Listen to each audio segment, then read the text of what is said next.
You know what would make the Wasp costume look awesome? A giant penis.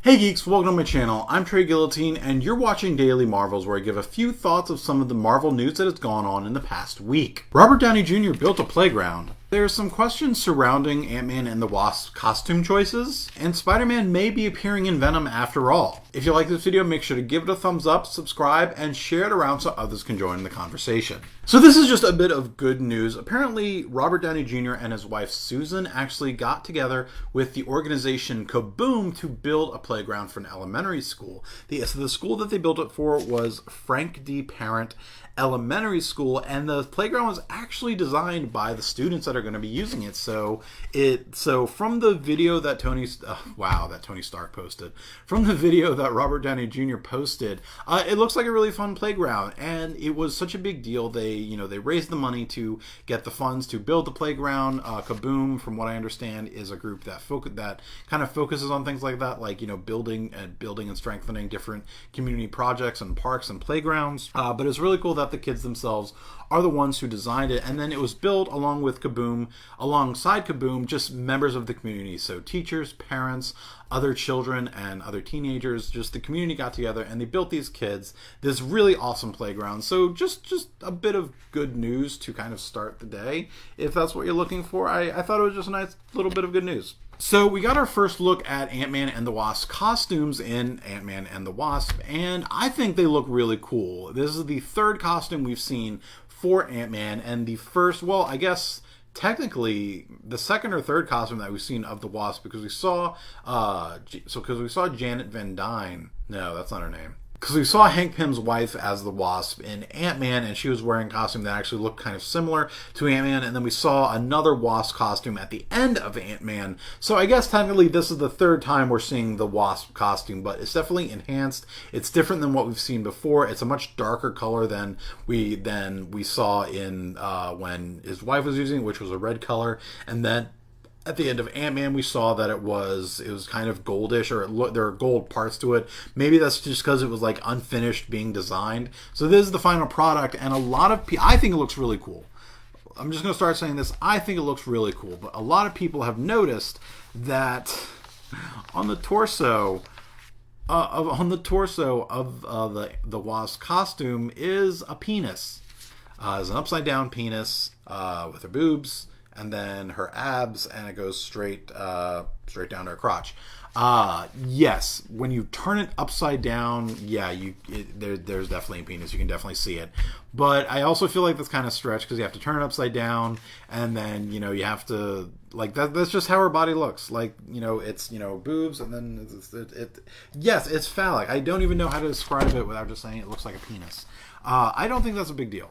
Like, chances are it's a design choice that they'll change later on in other movies, but for the most part, I think the costume looks really cool, and this is going to be not our. Actually, I don't know what number female superhero character this is. I've lost count. But I'm excited to see it. I'm excited to see the Wasp in action. I'm excited to see Ant-Man and the Wasp working together. I'm guessing because she's the Wasp, she's going to actually have like the ability to fly. But yeah, a lot of people are making a really big deal about this and saying, oh, it's going to ruin the movie, or I can't unsee it. I was like, you can unsee whatever you want. Trust me, I do it all the time. I don't think this is a big deal. I really don't. Other people think it's a huge deal. I don't. I'm pretty sure they didn't design the suit with that in mind. I'm pretty sure they weren't sitting around the design table. It was like, what would make the Wasp costume look awesome? A giant penis. I don't think that's what they were trying to do. Chances are, now that it's made such a big deal, that in the next incarnation of the Wasp that we see, they're going to change the costume a little bit, probably make it the exact opposite of a penis. So I guess there would be a big vagina on her chest. I don't know how they're going to do it. I don't think this is a huge deal. I think it's being blown way out of proportion. I think the costume looks really cool. So from the beginning of the production of the Venom film that Sony is doing, it's been said over and over and over again that Spider-Man will not be appearing in Venom, that this Venom film will not be a part of the MCU. It's Sony. It's going to be separate, that the only shared custody they have is Spider-Man.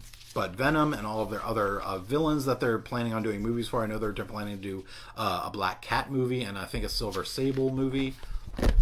But all of the villains movies that Sony is doing without Marvel Studios is not going to be in the MCU.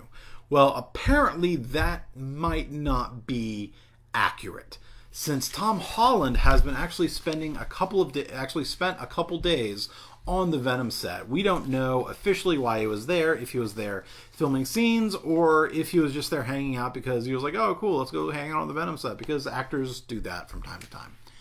But Sony's reputation with handling the news of, especially with Spider-Man and just the rest of their superhero stuff, has been very inaccurate. I don't remember her name, and I don't know if there's the same spokesperson that's been saying these things about Venom, or if she's still doing it, but she constantly says things that get Sony in trouble. Not so much like offensive things, but things that's like saying she basically says something that isn't true, that is completely the opposite of what is actually happening with Sony. Like, she was saying that after Spider-Man Homecoming, Marvel and Sony weren't going to make another Spider-Man movie when they have contracts for at least two more movies. So Sony has a really bad track record of just keeping track of what the hell they're doing. I don't think they know what they're doing. I really don't. Especially now that they've lost Spider-Man. I think I don't know what's going on behind Sony, but maybe this is the one time where they were trying to just keep things under wraps and didn't want to spoil that Venom was going to be part of the MCU, or that Tom Holland's Spider-Man was going to be in Venom. But if that is the case, if Tom Holland's Spider-Man is in the Venom movie, then that means that Venom will essentially be a part of the MCU. So what does that mean going forward? Does that mean all of the rest of the villains that all the rest of the villain movies that Sony is going to be producing are going to be part of the MCU? Will we see the Avengers fight Venom? Will we see Venom fight Deadpool or Wolverine or anyone else that's now part of the MCU, or any of the other villains that are in Sony? Will we have an actual, like, bigger Spider-Man universe where we have other characters from Spider-Man, other heroes and villains from Spider-Man coming into the MCU? Ultimately, we don't know. We really don't know at this point. And the fact that Tom Holland was on set doesn't actually confirm that Spider-Man's going to be in the movie, but that's kind of what we're guessing, because why else would he be there? If Spider-Man is in the movie, what capacity is he in the film? Does he have an actual role where he's going to fight Venom? Does Venom, like, copy its like formation on Eddie Brock from Spider-Man? Is it just like a cameo appearance? Is it an after credit scene that Spider-Man just shows up? We don't know. We actually don't know a lot of details about the Venom movie. We've only seen one picture of Tom Hardy as Eddie Brock, and it just looks like Tom Hardy. Like, there's nothing special about it. He just looks like Tom Hardy. There's nothing really specifically Eddie Brock about him. He just looks like Tom Hardy, but we haven't seen what Venom's going to look like. We don't know what capacity Venom is involved in the film or how it's dealing with it. Like, we don't know the story. We don't know anything, but just Tom Holland has been on the set for a couple of days, so we don't know if this is actually something where Tom Holland's Spider-Man is going to be in Spider-Man, or maybe this is just a stunt. Maybe this is just something to throw off fans to where we're like thinking like, oh, it's going to be part of the thing, but it's not actually going to be part of the thing. Movies, especially in this day where things get leaked so easily, maybe it's just something to like throw everyone off, which if that's the case, I think that's really clever. But I don't think that's going to be the case. I at least hope that Spider-Man will be in Venom, or at least in some capacity be involved in the Venom film, and that Venom will actually be a part of the MCU. Just because I would love to see characters, I would love to see more characters from Spider-Man, like Rhino. I was about to say Vulture's a Spider-Man villain that I'll love to see, but we already saw that in Spider-Man Homecoming by Michael Keaton, and he was an amazing amazing Vulture. So yeah, I think that's really cool. I would love to see Venom in the MCU. I'd especially love to see Carnage in the MCU. I always loved Venom and Carnage in the original SpiderMan cartoon. I thought they were really cool. So if this is what it means, we may be getting a much bigger MCU going forward, because we've already added the X-Men. We're already going to be adding the X-Men universe and the Fantastic Four universe.